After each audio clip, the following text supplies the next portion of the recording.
Waraansa Sudaan keessaa ji'a tokko lakkoofseen magaalaa guddoo biyyattii Kaartuum dabalatee magaalonni biyyattii gara dirree waraanaatti jijjiiramaniiru. Namoonni 100,000 lakkaa'aman qe'ee isaanii irraa buqqa'anii akka godaananiifis sababa ta'eera.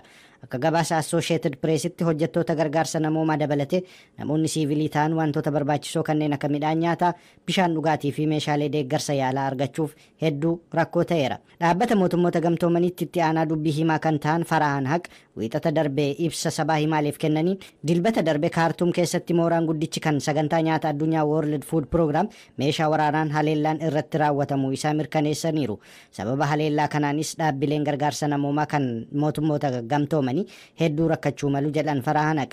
Walwaraansi Sudaan magaalaa Kaartuumitti erga jalqabeen booda gara magaalota biroo Sudaanitti babal'achuun Sudaan naannoo Daarfuritti magaalaa Geenanaa keessatti sababuma walwaraansa kanaan yoo xiqqaate lubbuun lammiilee nagaa 100 darbuu ogeessonni fayyaa himu. Waldaan dooktaroota fayyaa Sudaan akka beeksisetti manneen yaalaa fi hospitaalonni hawaasaa naannoo Daarfur keessa jiran ammayyuu tajaajila kennaa akka hin jirre beeksiseera. Gama biraan ergamaan addaa Sudaan Dafalaa Al-Haji wiixata kaleessaa Sudaan Kibbaa Juubaa keessatti erga pirezidaantii Sudaan Kibbaa Saalvaakir waliin marii gaggeessanii booda ibsa sabaa himaaleef kennaniin humni waraanaa Sudaan walwaraansa Sudaan Kaartuum keessaa to'achaa jira jedhan. Humni waraanaa humna addaa jedhamuun beekaman kan Dagaloo Hamdaan hoogganaman amma gara humna riphee lolaatti jijjiiramaniiru. Uummata siiviliitti makamaniitu waraana gaggeessaa jiru waan ta'eef humni waraanaa Sudaan miidhaa guddaan akka hin qaqqabneef of eeggannaa guddaa taasisaa jiras jedhan. Sanbata darbeerraa kaasee gareeleen wal waraanaa jiran karaa bakka bu'oota isaanii Saa'udii magaalaa Galaana Diimaa Jiddaa keessatti haala waraana dhaabuu irratti marii jalqabuun isaanii himamus haga ammaatti ibsi irratti kenname hin jiru. Sababuma walwaraansa Sudaan keessatti geggeeffamaa jiru kanaan namoottan hedduun qe'ee isaanii irraa buqqa'anii biyyoottan ollaatti godaanaa jiru. Guyyaatti namoonni 600 hamma 1,100 ta'an gara daangaa Itiyoophiyaa kan magaalaa Matammaa akka seenaa jiran dhaabbata mootummoota gamtoomanitti dhaabbanni gargaarsa namoomaa ibsee jira. Gabaasa kanas Mitikku. Sababa walwaraansa Sudaan keessaan namoonni qe'ee isaanii irraa buqqa'anii gara biyya ollaa Itoophiyaatti godaanaa jiran dabalaa jiraachuu dhaabbata qindeessa gargaarsa namoomaa kan dhaabbata mootummoota gamtoomanitti Ochaan ibse. Akka ibsa Ochaatti guyyaatti namoonni 600 hanga 1,100 ta'an daangaa Itoophiyaa karaa Matammaa kan jiruun seenaa jiraachuu himeera. Godina Lixa Gondariin hanga ammaatti namoonni 15,700 lammiilee biyyoota 60 ol kan ta'an walwaraansa Sudaan keessaa baqachuun gara Itoophiyaa seenaniiru. Daangaa Itoophiyaa fi Sudaan karaa Matammaan alattis karaa daangaa Kumruk gara naannoo bulchiinsa Beenishaangul Gumuziin namoonni dhibbootaan lakkaa'aman walwaraansa Sudaan keessaa baqachuun Itoophiyaa keessa seenaniiru jedha. Gabaasni dhaabbata qindeessa gargaarsa namoomaa kan dhaabbata mootummoota gamtoomanii. Itti dabaluunis karaa naannoo bulchiinsa Gaambeellaatiin daangaawwan Galaba fi Taayaa jedhamaniin namoonni waraana Sudaan keessaa baqatan gara Itoophiyaatti seenaa jiraachuus ibseera. Gama mootummaa Itoophiyaanis namoota walwaraansa Sudaan keessaa baqatanii gara Itoophiyaatti seenaniif gargaarsi namoomaa taasifamaa jiras jedheera Ochaan. Bulchiinsa naannoo kibba Itoophiyaa godina Goofaa aanaa addaa Uba Dabra Tsahaay ganda Zaabaa jedhamu keessatti kamisa darbe ebila 26 balaa lolaa bishaanii qaqqabeen namoonni 21 ta'an du'anii 5,000 ol immoo jireenya isaaniirraa buqqa'anii jiru. Namoonni balaa kanaan qe'ee isaaniirraa buqqa'anii mannoottan amantaatii fi mannoottan barumsaa keessa qubachuu isaanii kan ibsanii hanga'oonni naannichaa keessumaa immoo hoogganaan naannoo sanaa Dr. Geetnet Begaashaw amma ammaatti namoonni 10 dhukkubsatanii mana wal'aansaa akka jiran ibsuu isaanii Yoonaataan Zabdiyoos himeera. Yommuu gara gabaasa biraatti ceenu immoo rooba cimaa Riippaabilikii Dimokiraatawaa Koongoo keessatti qaqqabeen amma ammaatti namoonni 400 du'anii namoonni 5,000 ta'an immoo bakka buuteensaa dhabanii barbaadamaa jira jedha oduun qaqqabe Mitikuu fi Qaaduu dabalata qaba. Riippaabilika Dimokiraatawaa Koongoo bulchiinsa naannoo Kaaheletti rooba cimaa roobeen balaa lolaa uumameen lubbuun namoota 400 yommuu darbu namoonni 5,500 ol ta'an immoo haga ammaatti hin argamin jiru. Rooba cimaa dilbata darbe roobeen naannoo Kaahelee kibbaa magaalota Bushushuu fi Niyaamuu Bukii jedhamanitti sigiga lafaa uumameen manneen namoota irratti jijjiganiiru. Bulchaan naannoo Kaahelee Toomaas Baakeenya kibxata darbe ibsa kennaniin reeffi namoota balaa lolaa kanaan miidhamanii 411 argamuu ibsanii ammayyuu namoonni 5,525 dhabamuun barbaadamaa jiru jedhaniiru. Hojjettoonni dhaabbata gargaarsaa Fannoo Diimaa akka himanitti jiraattota naannichaa baay'inni isaanii 8,800 ol ta'anirra miidhaan ga'uu himuun hir'ina meeshaalee deeggarsaa isaan mudatee jiruunis namoonni baay'een rakkachaa jiru jedhaniiru. Gareen mootummaa Rippaabilika Dimokiraatawaa Koongoorraa ergame wiixata galgala bakkicha ga'uun namoota balaa kanarraa hafaniif deeggarsa nyaataa fi dahannoo taasisuuf jirus jedhameera. Naajeeriyaa kaaba bahaatti namoonni miiliyoonii 4 ol ta'an hir'ina nyaataatiin fi saaxilamuun isaanii dhaabbanni mootummoota gamtoomanii ibsee jira. Isaan keessaa 700,000 kan ta'an daa'immanii. Oduu kanas bal'inaan qabna. Naayijeeriyaa kaaba bahaatti namoonni miiliyoona 4 ol hir'ina nyaataaf saaxilamaniiru jedhe dhaabbanni mootummoota gamtoomanii. Dhaabbata mootummoota gamtoomaniitti biiroon dhimma gargaarsa namoomaa qindeessu gaazexeessitoonni bakkicha deemanii akka daawwatan taasisuun yeroo akka idil addunyaatti gargaarsi namoomaa muddama keessa jirutti kan ta'edhas jedhameera. Kutaawwan bulchiinsa Boornoo, Adamaawaa fi Yoobee keessatti daa'imman 700,000 ol rakkoo hanqina nyaataa hamaaf saaxilamaniiru jedha dhaabbanni mootummoota gamtoomanii. Rakkoon kun kan uumames ji'a waxabajjii fi fulbaana gidduutti ta'uu ibsuun kunis yeroo midhaan nyaataa kan mana keessaa dhume kan alaa sassaabamuuf jirutti akka ta'edha. Garaagarummaan kunis kan uumame waggaa darbe rooba cimaa roobeen balaan lolaa qaqqabeen lafti qonnaa heektaara 600,000 manca'uu isaatiin hanqina nyaataa uumame akka ta'es ibseera ibsi dhaabbata mootummoota gamtoomanii. Gama biraan hanqinni midhaan nyaataa amma Naayijeeriyaa gama kaaba bahaatti mul'ate dhiibbaa waraana Yuukireenii fi Raashiyaa akkasumas jeequmsa amma Sudaan keessaa ta'uutu himama. Garuu aangawoonni Naayijeeriyaa akka jedhanitti qaala'insi Naayijeeriyaa keessaa fi jijjiiramni tarsimoo sharafa biyyattii irratti taasifame namoonni nyaata bitachuu akka dadhabaniif dhiibbaa uumeera jedhu. Biyyoonni gamtaa Awurooppaa karaa jijjiirama qilleensaatiin godaantotaa fi waraansa Yuukireen keessatti raawwachaa jiruun qormaanni itti dhufaa jira jedhu chaansilariin Jarmanii Olaaf Sholz. Chaansilarri biyya Jarman Olaaf Scholz gamtaan biyyoota Awurooppaa qormaatawwan karaa jijjiirama qilleensaa gama baqattootaanii fi waraana Yuukireeniin itti dhufaa jiran dandamachuuf qophaa'uu qaba jedhan. Scholz kana kan jedhan guyyaa Awurooppaa kabajamuuf jiru irratti haasaa taasisuuf gara Staarsbargitti imalanii yeroo jiranittila.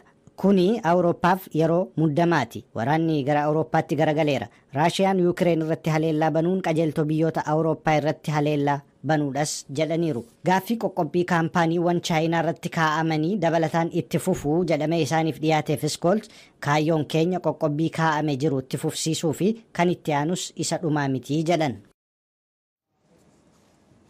Hayyee hordoftoota keenya amma immoo gara gabaasaalee keenya addaatti ceenaa. Mariin nagaa mootummaa Itoophiyaa fi waraana bilisummaa Oromoo gidduutti taasifamaa jiru kan itti fufu ta'uu isaa mootummaan naannoo Oromiyaa beeksisee jira. Mootummaan naannoo Oromiyaa marii nagaa milkeessuu kana keessatti paartileen siyaasaa, hayyoonni, maanguddoonnii fi uummanni biyyattii keessaa hunduu akka ga'ee isaanii taphachuu bahuu qaban waamicha dhiyeessee jira. Itti gaafatamaan biiroo kominikeeshinii naannichaa obbo Haayiluu Addunyaa ibsa har'a saba himaaleedhaaf kennaniin mootummaan marii nageenyaatii fi ejjannoo cimaa akka qabu himanii jiru. Tsahaay Daamxoo gabaasa dabalataa qabdii waliin caqasnu. Maaf waraana bilisummaa Oromoo gidduutti taasifamu eegalee cimee itti fufaa jechuun mootummaan naannoo Oromiyaa beeksise.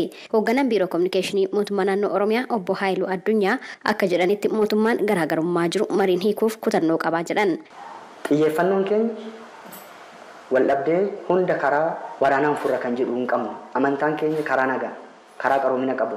Garaagarummaa jira mariidhaan furuun hin danda'ama jennee waan amanneef. Garaagarummaa jiru immoo qajeeltoo heera mootummaa irratti dhaabannee furuun hin danda'ama jennee waan amanneef. Nagaa waraana mirkaneessuudhaaf qaamota karaa hidhatanii socho'an gara nagaatti deebisuudhaaf yaada isaanii dhaggeeffachuudhaaf wal hubannaa uumuudhaaf mariin Tanzaaniyaatti taasifamee jira. Marii kanaanis akka biyyaatti rakkoowwan jiru karaa nagaa furuudhaan tarkaanfiin dheeraa deemuu akka dandeenyu kan itti agarsiifne dhimmoota bal'aa irrattis immoo akkuma kanaan dura ibsame wal hubannoon kan uumame waan ta'eef wal hubannoo uumame sana daran jabeessine nagaaf tasgabbiin naannoo keenya keessatti akka uumamu gochuudhaaf ammas cimsinee kan itti fufnu ta'uu isaati. rakkoo nagaa naannichaa haala itti fufiinsa qabuun hiikuuf akkasumas hawaasni tasgabbaa'ee gara jireenya idilee isaatti akka deebi'uuf mariin nagaa murteessaa ta'us ibsaniiru. Obbo Haayiluun itti dabaluudhaan mootummaan naannichaa marii nagaa Taanzaaniyaa keessatti eegalame itti fufiinsaan akka milkaa'uuf qaamoleen garaagaraa fi hawaasni hundi gumaacha isaanii akka godhan gaafataniiru. Nagaaf tasgabbiin naannoo Oromiyaa keessatti akka uumamu, uummanni keenya rakkoo nageenyaa keessaa akka bahu tarkaanfii barbaachisaa ta'e fudhannee marii taasifnee marii dhimmoonni irratti taasifamanis dhimmoonni bal'aan wal hubannoon irratti ga'ameera. Dhimmoota wal hubannoon irratti ga'ame sana daran jabeessuun wal amantaan akka jiraatu jabeessinee deemuun dhimmoota hafan irrattis bal'inaan akka hojjennu sadarkaa mootummaattis sadarkaa Itoophiyaattis ibsamee jira. Mootummaan naannoo Oromiyaas nageenya buusuudhaaf akkuma kaleessaa ammas cimee kan hojjetu ta'uu isaati. Kanaaf qaamonni hawaasaa hundi tumsa akka taasisan gareedhaan wal qoqqoodanii walirratti olola oofuudhaan osoo hin ta'in yaadota wal hubannoo uumuu danda'an wal amantaa uumuu danda'an irratti xiyyeeffatamee akka hojjetan waamicha dhiyeessinaa jira. Kanaaf jaarsoliin biyyaas paartileen siyaasaas hayyoonnis hunduu gumaacha mataasaa taasisuu qaban gara tokkummaatti akka dhufamu. Naannichatti nagaa waaraan uumamee misoomni akka saffisuuf marii nagaa kana bu'aa qabeessa taasisuudhaaf mootummaan naannichaa ni hojjetaa jedhan Obbo Haayiluun. Mariin nagaa mootummaa fi waraana bilisummaa Oromoo gidduutti taasifamuu eegalerratti qaamoleen garaagaraa yaadaaf deeggarsa isaanii ibsaa turaniiru. Jalqabbii marii nagaa kana ilaalchuudhaan erga mariin marsaa jalqabaa goolabamee mootummaan Itoophiyaa ibsa baaseen waldhabdee kana karaa itti fufiinsa qabuu fi nagaa ta'een xumuruudhaaf marii kana itti fufuun barbaachisaa ta'uu irratti qaamoleen lachuu walii galaniiru jechuunsaa ni yaadatama. Ibsi waraanni bilisummaa Oromoo baases mariin nagaa itti fufuun barbaachisaa ta'uu irratti yaada wal fakkaatu calaqqisiiseera. Haa ta'u malee mariin marsaa itti aanu yoom akka gaggeeffamu wanti dubbatame hin jiru. Mariin nagaa marsaa jalqabaa qaamolee lamaan gidduutti gaggeeffamaa tureen dhimmoota tokko tokko irratti osoo walii hin galamiin xumuramuusaa torban darbe keessa ibsamee ture. Haa ta'u malee dhimmoonni irratti walii hin galamne maal akka ta'e bal'inaan wanti ibsamee jiru. Gabaasa Sagalee Ameerikaatiif Tsahaay Daamtoo Finfinneerraa. Ayyee hamma gara gabaasa biraatti ceenaa guyyaa har'aa caamsaa tokko bara 2015 kaasuudhaan guutummaa Itoophiyaa keessatti boba'aan karaa dijitaalaatiin qofa akka gurguramuudha kan murtaa'ee jiru. Naannoo Oromiyaa magaalaa Adaamaatti sirni kaffaltii kanaas jalqabamee jira. Fayyadamtoonni haalichi gaarii ta'uus rakkinni neetwoorkii jiraachuu mala jedhaniiru. Baankiin daldalaa Itoophiyaa gama isaatiin kaffaltii kanaa fi haala fooyya'aa ta'e mijeessuu isaa dubbatee jira. Galmoo Daawitii dabalata qaba. Ji'a darbe eebila bultii 16 bara 2015 murteen gurgurtaa boba'aa Finfinneetti gama dijitaalaa qofaan ta'uu murtaa'e har'a caamsa tokko kaasee ammoo gara sadarkaa biyyaalessaatti guddatee jira. Magaalaa Adaamaatti sirna kana jalqabsiisuu darbees baankiin daldala Itoophiyaa kaffaltii dijitaalaa isaaf mijata jedhe akka biyyaatti jalqabsiisee jira.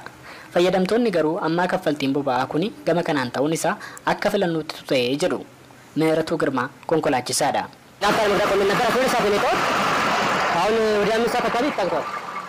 Akkas jedhame Meeratuun ganama sa'aatii 12tiin naaftaa waraabbachuuf jecha dhufee ture. Kunoo amma sa'aatiin 5 darbee jira. Dabareen eeggadha hanga yoona. Mirgi namaa eegamee utuu silaa qarshii harkaan kaffalanii waraabbachuun danda'ame gaarii ture. Maaliif yoo jette hagas dhaabbattee yeroo hin gubdu. Amma yeroo kana fe'umsa kana Finfinneen ga'uutu narra ture. Daldalaan abbaan qabeenyaas waan an beekaa akkas godhe itti fakkaata amma jechuun dubbata. Kan biraan ammoo rakkoo warri konkolaachistoonni miila sadii dubbatanidha. Dargaggoo Biiniyaan Balay jiraataa magaalaa Adaamaati. ዲጂታል መጀመሩ አለመጀመሩ ለኛ ምንም አይነት ጥቅም የለው። Akkas jedha Biiniyaan. Wanni kun nuuf bu'aa buusaa jennee iyyaannu. Sababni isaa nuti beenzina fayyadamna. Beenzina immoo buufata boba'aa irraa argannee iyyuu hin beeknu. Kanaaf nu fayyada jechuuf na rakkisa. Keessumaa Adaamaa irratti beenzina argannee hin beeknu. Dhufus ji'aatti al takkadha. Sanas hiriirree iyyuu hin argannu jedha yoo dubbatu.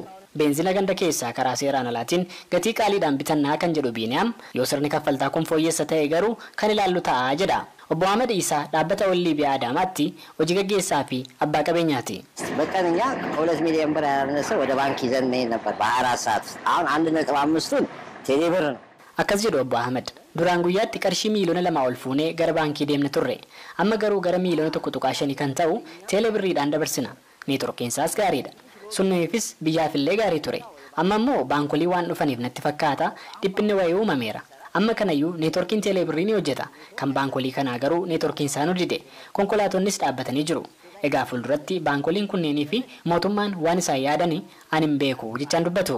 Gama qophiitiin baankiiwwanis dhiyeenya hubannoo uumuuf carraaqan kan jedhan obbo Ahmed gama hanqina beenzinaan kan jiru ammoo sababa hanqina dhiyeessaa ta'uu dubbatanii sanas qaama mootummaa gaafannee deebii eeggataa jirra jedhan. Baankiin daldala Itoophiyaa har'a tajaajila daddabarsa qarshii moobaayilaan gaggeeffamu biyyaalessatti foomsee jira. Obbo Dirajjee Fufaa baankii daldala Itoophiyaa naannoo kibba lixaatti itti aanaa pireezidentiidha. Obbo Dirajjeen baankiin daldalaa Itoophiyaa maamiltoota moobaayil baankingii miiliyoona 8 ol akka qabu dubbatanii ji'a 9 darban kana qofaa keessattis daddabarsi maallaqaa tiriliyoona 1.7 ol moobaayilaan raawwatamuu dubbatanii jiran. Qopheen dhimma boba'aatiin wal qabatu yoo ilaalame immoo dursee mootummaan akka gara kanatti